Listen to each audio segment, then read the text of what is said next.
Welcome back to the channel Backbenchers to Toppers. Have you ever wondered how do the scientists calculate the number of stars in the universe? Or have you ever wondered why your lock has 1,000 combinations instead of just 10? Well, today we are cracking all that open because today we are doing chapter 2 power play, all about exponents and powers. Let's start. Now, do you know that if you fold a paper 46 times, the thickness would be so much that you could reach the moon? Or in other words, the thickness would be much to cover the distance between the Earth's surface and the moon. Isn't that crazy? Yes, it is.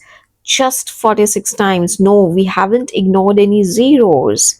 Well, the logic lies that every time you fold a paper, you are actually doubling up the previous layers. Let's find out how. Assume the thickness of the paper to be just 1,000th of a centimeter, and if you fold it once, you're actually creating two layers of the paper. The two layers will now total up to 2,000th of a centimeter. If you fold it again, you have created 4 layers. Those 4 layers will add up to 4,000th of a centimeter. If you fold it again, there would be now 8 layers. So with every fold, you're basically doubling up the number of layers. Doubling up means multiplying by 2, right? So every time you're folding the paper, you're multiplying the number of layers by 2. It's not addition, it's multiplication, it's doubling up. So by the time you reach the 17th fold, the approximate thickness of the paper would be 131 centimeters. Now this kind of a rapid growth is known as exponential or multiplicative growth. Till 2001, it was believed that a paper could be maximum folded till 8 times. Whatever we are seeing on the screen is just for the calculation purpose, but in reality, it could have been folded only up to 8 times. But in 2002, Brittany Gallivan, she attempted a Guinness World Record by folding the paper 12 times. It was a challenge given by her calculus teacher. You can find it more on the Google. Well, let's now imagine you have 1 rupee today. Tomorrow it doubles up and you have 2 rupees. Day after, it doubles up again. You have 4 rupees. Okay, it sounds small, right? Now you just keep on doubling up for 30 days. Can you calculate how much it would be? Calculate it and write it in the comments. You would be surprised to find the answer. Well, how do we now present it? How do we write it? So, instead of multiplying the number of times, we can just write in a short form in the exponential notation. So if you multiply n by itself 2 times, it can be written as n to the power of 2. So n with a 2, a small 2 as a crown. It's known as n square. We've already done a chapter on squares and cubes. So it's read as n square or n raised to the power of 2. Similarly, n into n is read as n cube or n raised to the power of 3. Here it's n raised to the power of 4. So here n is your base number and 4 is your exponent. We have an example here, 5 raised to 2. So 5 is the base number, the number that will be multiplied with itself. Now how many times? The exponent will tell us. Here it's 2. So we can say 5 has to be multiplied 2 times with itself. It's 5 into 5. Now exponents are usually used when you need to express large numbers in just a small space. Now, when the scientists kind of calculate for something related to space or they have very deeper calculations, it's really not possible to write all those long digits, probably a 13, 14, 20 digit number. In that case, they revert to exponential notation. Here, let's find out how to do that. Here we have a number 3600. The first step is to prime factorize it. Here we have the factors of 3600, which is 4 times 2.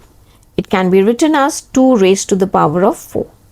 You have 3, which is 2 times. So 3 raised to the power of 2. And you have 5, which is 2 times. So 5 raised to the power of 2. Okay, so you can express 3600 as 2 raised to 4 into 3 raised to 2 into 5 raised to 2. This kind of exponential notation will be very helpful to you in grade 10 as well. Well, the interesting aspect is, what if the base number is negative? Here, like we have minus 2. If the base number is negative and if the exponent is a even number, the value of that power will be a positive integer. If the base number is negative and you have odd number as a power or an exponent, the value of that power would be negative integer. Okay, there's one more interesting base, which is 0. 0 raised to any power is 0, because we know 0 multiplied by 0 number of times, any number of times, is always 0. However, 0 raised to 0 is undefined. It is one mathematical mystery which you just need to remember. Let's move on to the main heart of the chapter, the exponent rules. The first is the product rule. Now, this tells us that when we multiply the powers with the same base, we just add up the exponents. That means if you have n raised to a multiplied by n raised to b, all you have to do is keep the base number same and just add the exponents. Like here we have 3 raised to the power of 4 multiplied by 3 raised to the power of 2.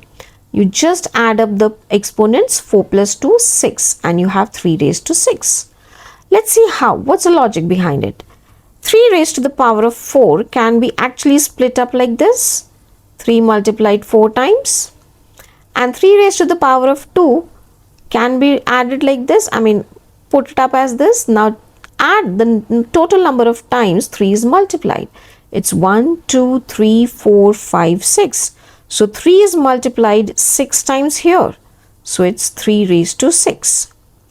Same goes here. Now it doesn't matter if the base number is repeated once or twice. Here we have 4 different base numbers with different exponents here. The same process applies. You have to just write down the same base number and add up the 3 exponents. So it's 5 plus 3 plus 2, which is 10. Okay. Now, the important point that you need to take into consideration is, here it's n raised to a multiplied by n raised to b. It is not n raised to a plus n raised to b. N raised to a plus b will have a different kind of a calculation. It does not correlate here. That's a common mistake students make. What they do is, they ignore the sign. They'll just assume this plus to be same as multiply and they'll apply this rule here. No, this rule does not apply here. Okay, that is the point that we need to keep in mind.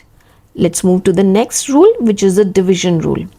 So if you are dividing the numbers, the same base numbers with different exponents, all you have to do is just subtract the exponents. Like you have 3 raised to 4 divided by 3 raised to 2. Your answer will be 3 raised to 2. Let's split it up. 3 raised to 4 means 3 multiplied 4 times. Divided by 3 raised to 2 means divided by 3 into 3, 2 times. Now if you see, you can knock off these. All you are left with is 2 3's in the numerator. 2 3's means 3 raised to 2. That's the logic, or that's how you get this answer.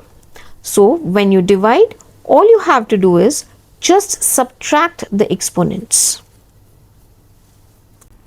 We have the next rule, the power of power rule. Here we take power of a power.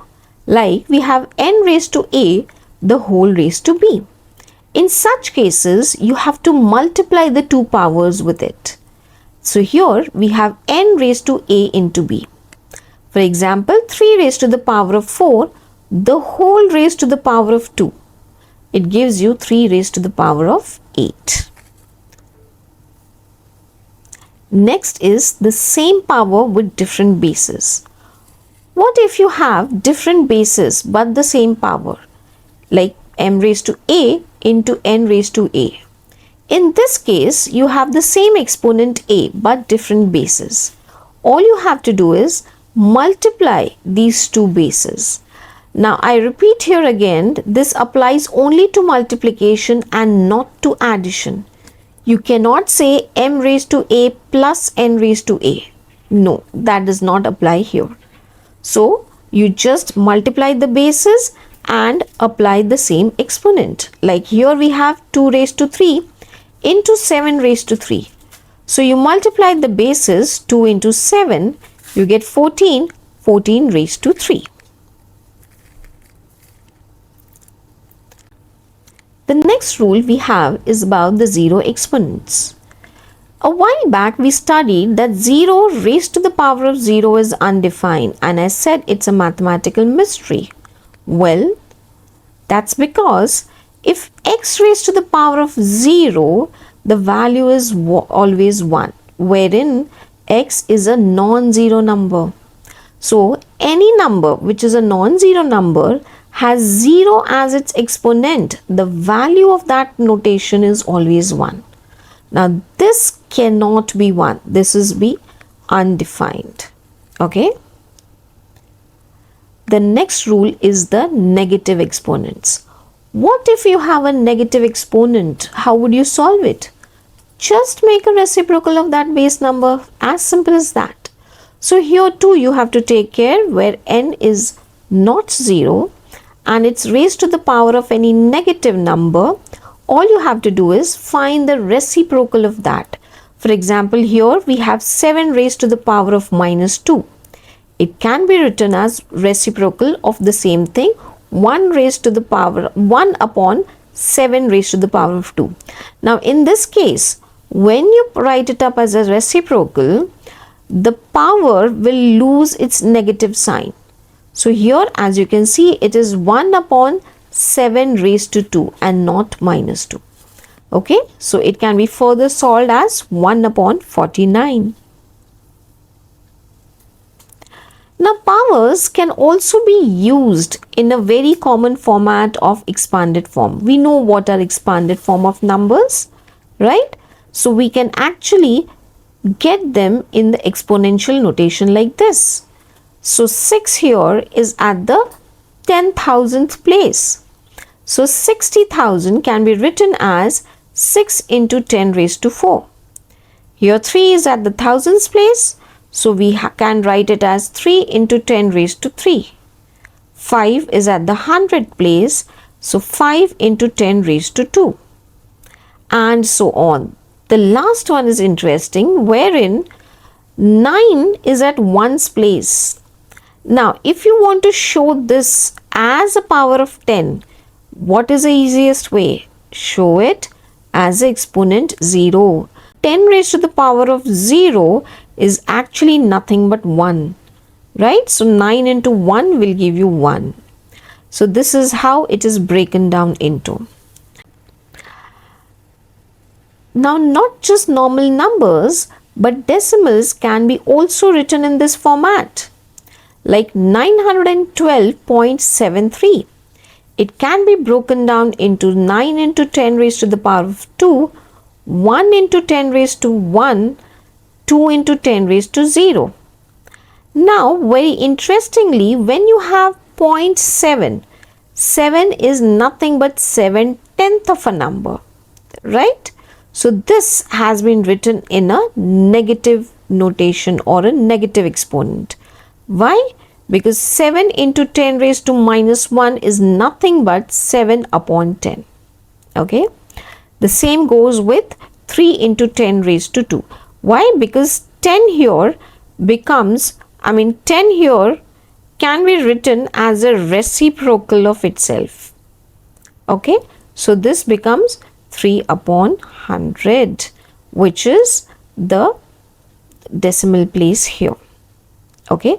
So if you want to show the decimal numbers, all you have to do is just express them with a negative exponent.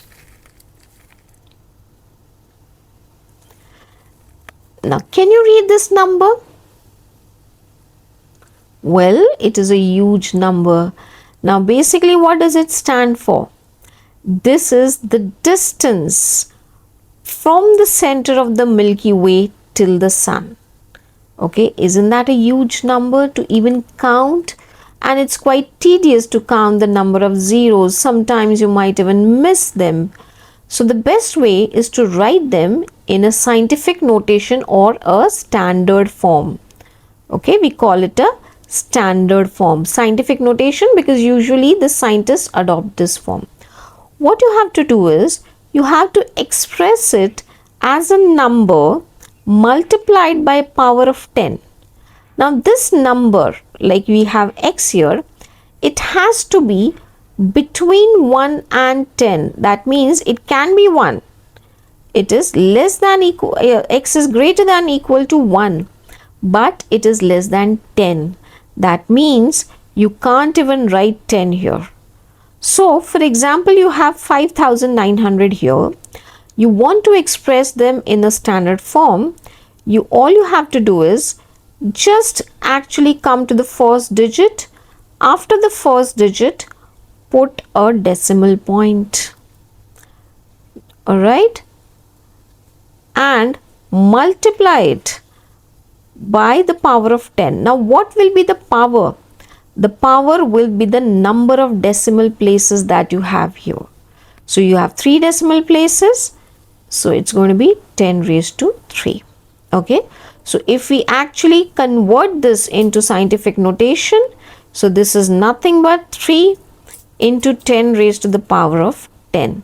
So, the sun is 3 multiplied by 10 raised to the power of 10 meters from the center of the Milky Way.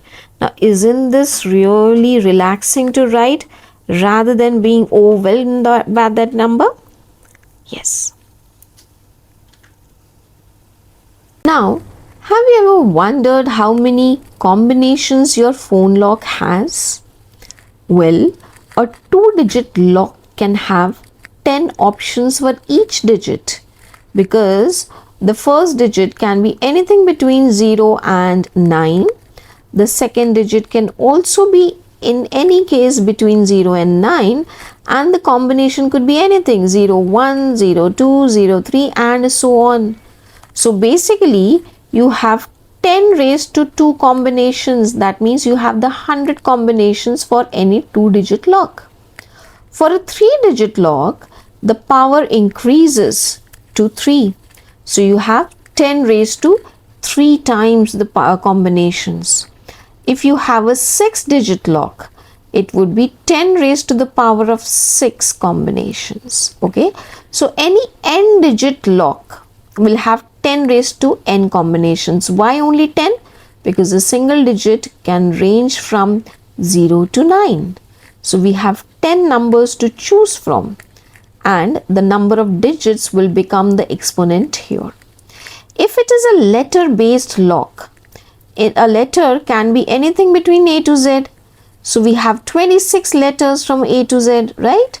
So if you have a 6-slot lock with just letters, so it comes to 26 raised to 6 combination. Why 26? Because we have 26 letters to choose from, and because you have 6 numbers or 6 slots, you have the power of 6 here. Can you imagine how many possible combinations? Yes, 309 millions roughly. Okay, so this is actually more secure than the number only locks, and that's why the long passwords with letters are way more secure. Now you know the maths behind the cyber security. They also insist you to include some kind of a different alphabet or a different combinations of alphabet, numbers and special case letters, right? Now, if you kind of look around and if you see there are so many things, and if there are certain things you basically cannot even count, So let's get a sense of such things which are present large in numbers, which are actually deemed to be uncountable, but we have some rough estimates to that. Like the grains of sand on earth could be somewhere 10 raised to the power of 21.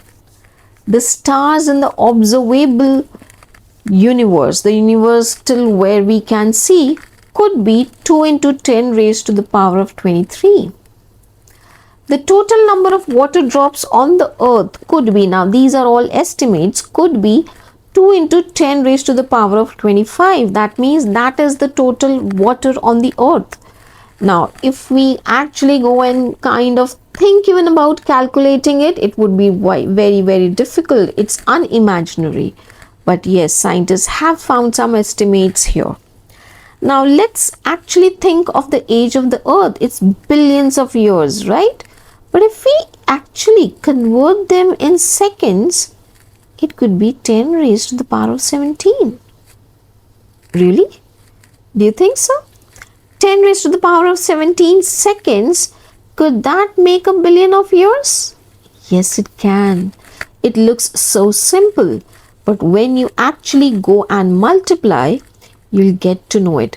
So 10 raised to the power of 17 is actually 1 followed by 17 zeros.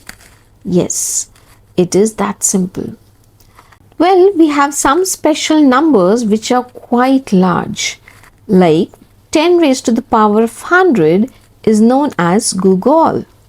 You have Gugolplex, which is again 10 raised to the power of Gugol.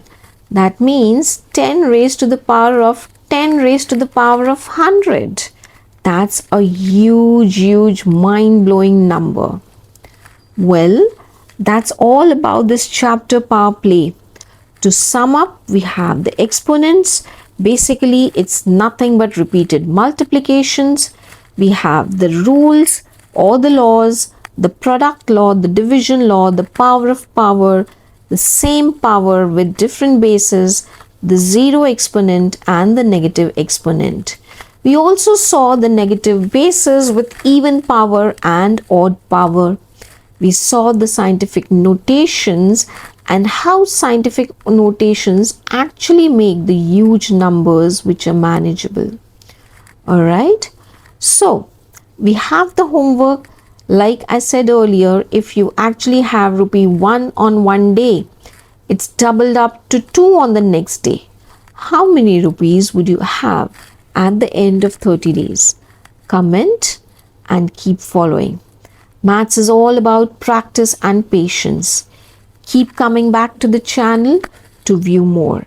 We are shortly going to upload a video on the practice sums of this chapter, power play. Thank you for watching.